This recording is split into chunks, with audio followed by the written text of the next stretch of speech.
Best way to put it is that we have entered a world of policing that is the stuff of science fiction. Enhanced 5719. We've been watching this stuff, facial recognition technology, biometrics, The machine sees everything. in movies, on TV, for decades. What the heck? Is that a facial recognition scanner? The technology is here. How do we make it efficient and reliable enough that we can depend on it? Tyrone Carter worked in law enforcement before becoming a state rep. Very few things have really changed about policing, except technology has enhanced it, made it better. When I hired in, I tell people, I carried a 357. We didn't even have semi-automatics back then. A huge radio, handcuffs, and that was it. Last year, Carter wanted to slow the roll on facial recognition. Needs more discussion, but he says it can be a good investigative tool. Shobita Parthasarathy looks at technology and equity issues. We published a report a year ago and looked at this, and we saw that it really is being used around the world, but without much regulation. The Michigan State Police has the SNAP program using facial recognition. Not regulated, really. MSP observes a policy developed by the FBI. Our database consists of roughly 54 million images.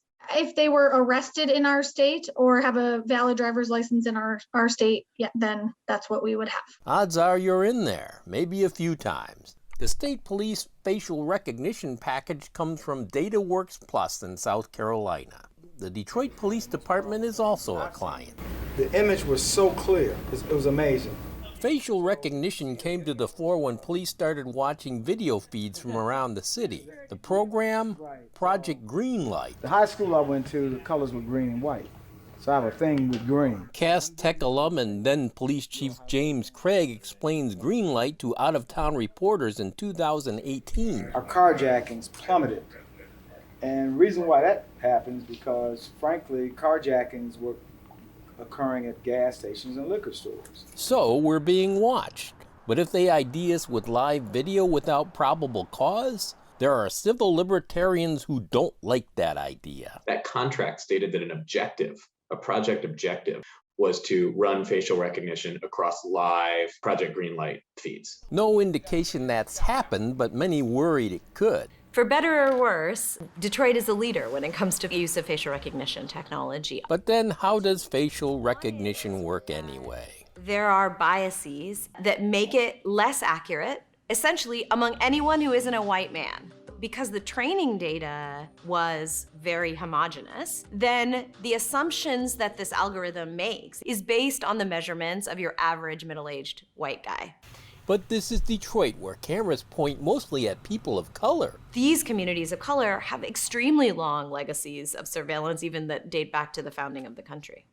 Certain people had to carry lanterns for easier identification when slavery was a thing. Remember COINTELPRO, electronic eavesdropping on Martin Luther King? But these are different times. What's to worry now? You're not doing anything wrong. What's the big deal?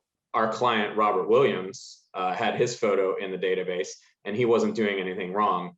And that didn't stop the Detroit police from, based on a facial recognition check, arresting him one day in his front lawn in front of his wife and 2 children, taking him to jail and holding him for approximately 30 hours, where he had to sleep overnight on a concrete bench. All this revealed last year when a Detroit cop used Williams' picture from the state police database in a shoplifting case.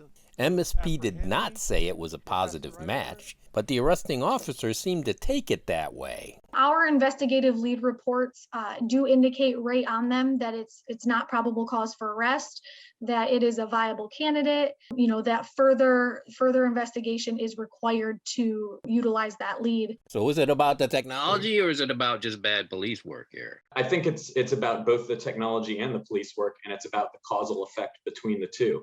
The simple fact is, using shoddy technology creates shoddy police work. We know this from our daily lived life, that when the computer tells us something, we're inclined to trust it.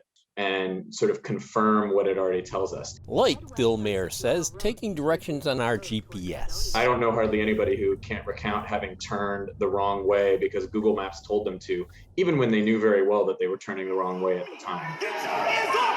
Someone else arrested for raising his voice about facial recognition. We're going to take a 5-minute recess. Willie Burton, Detroit Board of Police Commissioner, gabbled out of order. Let the commissioner go! Police departments struggle to correct the bad apples.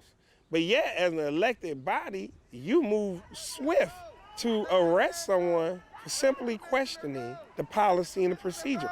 Let the commissioner go! I stood up to protect our civil liberties. Burton said he got a concussion. He's suing the PD. San Francisco banned this technology.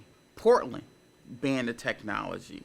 Berkeley banned this technology. Berkeley, as in California. Boston and Minneapolis banned it too. We just had a county called King County in the state of Washington.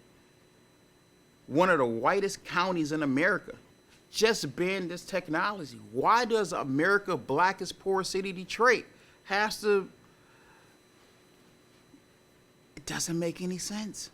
The commission voted strong approval of the technology, perhaps Burton's arrest prescient, coming before the Williams incident and 2 others, both African-American men in New Jersey and again in Detroit. That's only 3. That isn't very many people that have been picked out wrongly by this facial recognition technology. To which I would say, Bill, only 3 that we know of and have been able to be proven. This is a tip of an iceberg type problem. The vast majority of people are never told when facial recognition technology is used. In Mr. Williams's case, the only reason he found out was because the police were so surprised when they were speaking to him to realize that the photo was wrong that they said, the computer must have got it wrong. The police commissioners have set guidelines for the technology, only to be used for violent crimes, and last month City Council passed what's called the Community Input Over Government Surveillance Ordinance. And we hope that this will safeguard residents from having surveillance technologies forced upon them that don't do what they were told that they would do. There will always be some form of surveillance. If you're African American, you're always going to have that. Now we have become the majority of elected and appointed officials, and we're going to double down on stuff. And with history and research behind it that says it doesn't work, at the end of the day, it comes down to thinking or lack of.